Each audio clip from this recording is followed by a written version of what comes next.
How to create 3D zoom effects in CapCut on PC. In today's tutorial, I'll show you how to apply three popular 3D effects in CapCut: 3D Zoom Pro, 3D Zoom, and Camera Bounce. Import images. Start by adding 3 images to your CapCut timeline, one for each effect. Apply effects. Click on the Effects tab and go to the Motion category. Drag 3D Zoom Pro onto the first image. Drag 3D Zoom onto the second image. Drag Camera Bounce onto the third image. Let the effects process. Wait a few seconds for CapCut to process each effect. Adjusting duration. 3D Zoom Pro has a fast, distinct look. If needed, shorten the image clip to match when the effect ends by dragging its edge inward.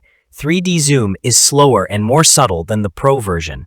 Camera Bounce creates a strong 3D shake when the image appears, which gradually settles down. Removing an effect. If you want to remove any effect, right-click the clip. Select Edit Effects. When the blue line appears on the timeline, press Delete. That's it. You've now created cool 3D zoom effects in CapCut for PC. If you found this video helpful, don't forget to like and subscribe. Thanks for watching.